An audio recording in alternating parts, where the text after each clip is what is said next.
একই আরজি করের তরুণী ডাক্তারের নির্যাতনের ঘটনায় তোলপাড় গোটা রাজ্য। মহিলাদের সম্মান এবং আত্মরক্ষা নিয়ে সরব সকলে। এর মধ্যেই বেশ কয়েকদিন ধরে এক যুবক এলাকার বিভিন্ন মহিলাদের উত্ত্যক্ত করছে বলে অভিযোগ। সোনার দোকানে ঢুকে মহিলা কর্মচারীকে কুপ্রস্তাব দেওয়া থেকে শুরু করে অশ্লীল অঙ্গভঙ্গি সহ অশ্রাব্য কথাবার্তা বলছে বলে অভিযোগ। আর এই গোটা ঘটনাটি সিসিটিভি ক্যামেরায় রেকর্ড হতেই এলাকায় হইচই পড়ে যায়। তারপরেই ওই যুবককে ধরে সোজা থানায় নিয়ে যাওয়া হয়, আর তারপরেই সমস্ত কাণ্ডকারখানা সামনে আসে। এত কিছু হয়ে যাওয়ার পরেও কারোর হুঁশ ফিরছে না এখনো পর্যন্ত। এই ঘটনা তারই প্রমাণ। এতে করে মহিলাদের নিরাপত্তা নিয়ে ফের একবার বড়সড় প্রশ্ন উঠছে। মহিলাদের সম্মান এবং আত্মরক্ষা নিয়ে যখন সারা রাজ্য তোলপাড়, তারই মধ্যে নদিয়ার শান্তিপুরের শ্যামবাজার এলাকায় বেশ কয়েকদিন ধরে সাইকেলে করে ফুলিয়া থেকে আগত এক যুবক এলাকার বিভিন্ন মহিলাদের উত্ত্যক্ত করে বলে অভিযোগ। এমনকি ওই এলাকার একটি সোনার দোকানের বাড়ির এক মহিলা কর্মচারী থাকার সময় দোকানে ঢুকে কুপ্রস্তাব দেয়। সকালে আবারও গিয়ে অশ্লীল অঙ্গভঙ্গি, অশ্রাব্য কথাবার্তা এবং কুপ্রস্তাব দেয় তাদের। এরপর সিসি ক্যামেরার ফুটেজ অনুযায়ী ওই যুবক দোকানে ঢুকে পড়ে এবং নানান অশ্লীল প্রস্তাব দেওয়ার প্রমাণের ঘটনা জানাজানি হয় এবং এলাকার মানুষ তাকে ধরে ফেলে। এরপরই তাকে সোজা শ্যামবাজার পুলিশ ফাঁড়িতে নিয়ে গিয়ে আটকে রাখা হয় এবং শান্তিপুর থানার পুলিশ প্রশাসন এসে সেই ঘটনাস্থলে আসে এবং হেফাজতে নিয়ে তাকে জিজ্ঞাসাবাদ চালায়। দোকান মালিক ধীরেন বিশ্বাস অনুমান করছেন যে এলাকায় সম্প্রতি একের পর এক চুরি, ছিনতাই ও ডাকাতির ক্ষেত্রেও এই ধরনের ইনফরমার থাকে। এই যুবক সেই কাজের সঙ্গে যুক্ত আছে কিনা তা খতিয়ে দেখার জন্য পুলিশ বঙ্গীয় স্বর্ণ ব্যবসায়ী সমিতি এবং শান্তিপুর থানার পুলিশ প্রশাসনকে লিখিত জানাবেন বলেই তিনি জানিয়েছেন।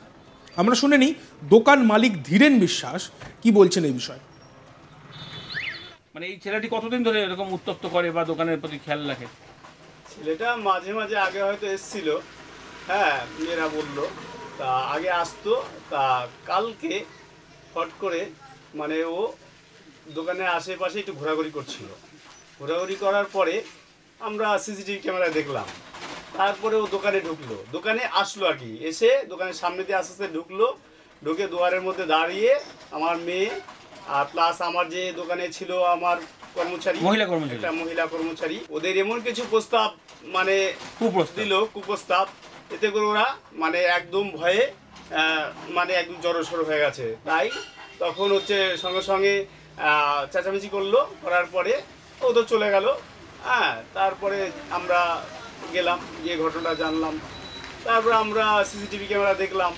তার পরের দিন মানে আজকে সকালবেলা এসে আবার উপস্থিত, মানে হচ্ছে একটু পাশেই। তারপরেও সে আমার মেয়েটা আবার হচ্ছে গিয়ে ওই কাজের মেয়েটা ওই দোকানে মুদি দোকানে গেছিলো সদাই আনতে, তখন ওখানে দেখা হয়েছে। দেখার পরে তারপরে হচ্ছে আবার কি কথোপকথন হয়েছে। তারপরে আবার ওই ধরনের কিছু বাজে কথা হয়তো নিশ্চয়ই বলে। তারপরে ওর কিছু ওখানকার লোকাল ছেলে পেলে ওকে ধরেছে, ধরে এখন পুলিশের হাতে। আচ্ছা, এবার একটা বিষয় হচ্ছে, শুধুই কি এই মহিলাদের উত্ত্যক্ত করা নাকি এর পেছনে অন্য কোনো কারণ মনে করছেন? সোনার দোকান যেহেতু ভয় লাগছে, কারণ হচ্ছে গিয়ে কেন এইভাবে আসবে, হ্যাঁ, আসার পরে হচ্ছে গিয়ে কি দেখে গেল, পরে কি আবার আসবে দলটল নিয়ে নাকি? এটা সোনার দোকান তো, এটা সিকিউরিটির ব্যাপার থাকে। আমাদের এটা সোনার দোকান, আমাদের একটা ভয় তো থাকেই। তো আপনাদেরও তো সংগঠন আছে, সেক্ষেত্রে জানাবেন তো? হ্যাঁ, অবশ্যই জানাবো। আর এই পুলিশকেও এই সমস্ত কথাগুলো বলবেন তো, লিখিত জানাবেন তো, অভিযোগ জানাবেন তো? অবশ্যই। তবে ধৃত ওই ব্যক্তির কাছ থেকে আধার কার্ড এবং ভোটার কার্ড দেখে জানা যায় শান্তিপুর ফুলিয়া কৃত্তিবাস বয়ের এলাকায় তার বাড়ি। নাম বিভাস বিশ্বাস, বয়স 30 বছরের কাছাকাছি। এ বিষয়ে ধৃত বিভাস বিশ্বাস জানায়, সম্প্রতি বেশ কয়েক বছর আগে তার স্ত্রী সন্তানদের নিয়ে চলে গেছে। কাজকর্ম আপাতত কিছুই নেই তার, সে মায়ের কাছেই থাকে এবং সে স্বীকারও করে দুটি মেয়েকে সে কুপ্রস্তাব দিয়েছিল এবং সেই দুটি মেয়েকে বিয়ে করতে চায়। এ ধরনের নানান অসংলগ্ন কথাবার্তা তিনি বলেন। যদিও এলাকাবাসীদের অনেকে মনে করছেন তার মানসিক কোনো ব্যাধি রয়েছে। এই ঘটনাকে ঘিরে ব্যাপক চাঞ্চল্য ছড়ায় ওই এলাকায়। খবর দেওয়া হয় পুলিশকে। ঘটনাস্থলে পুলিশ এসে ধৃত ওই ব্যক্তিকে নিয়ে যায় এবং ঘটনা পুঙ্খানুপুঙ্খ রূপে তদন্ত শুরু করে।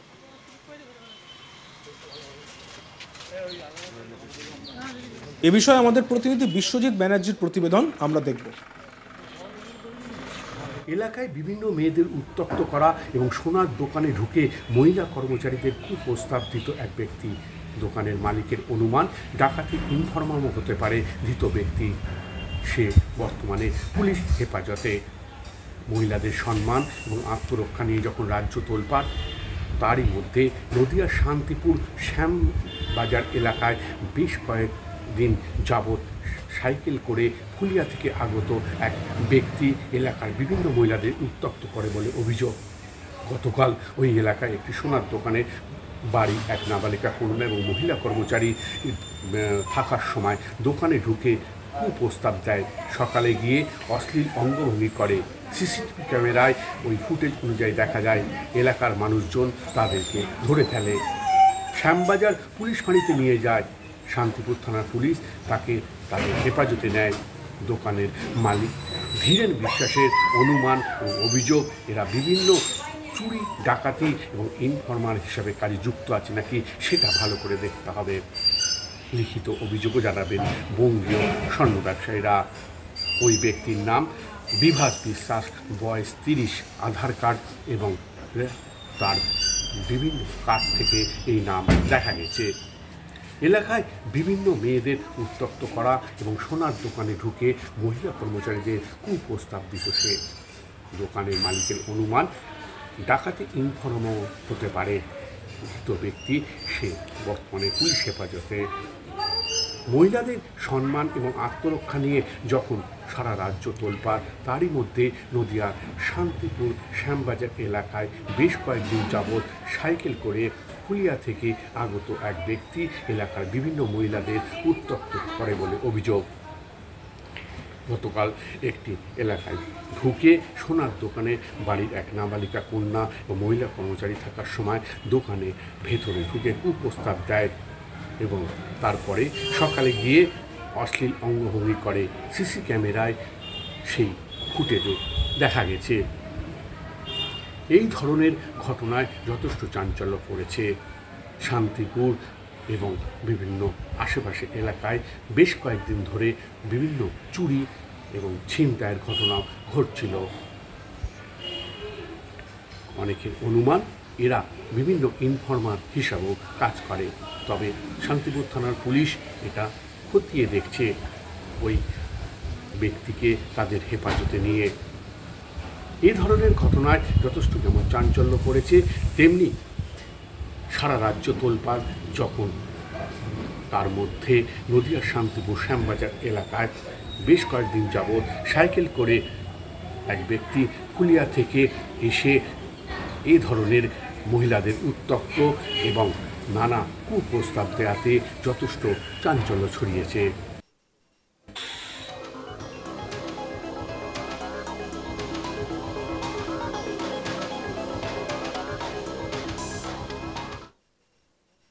দেখতে থাকুন আজ তাক বাংলা, সাবস্ক্রাইব করতে ভুলবেন না।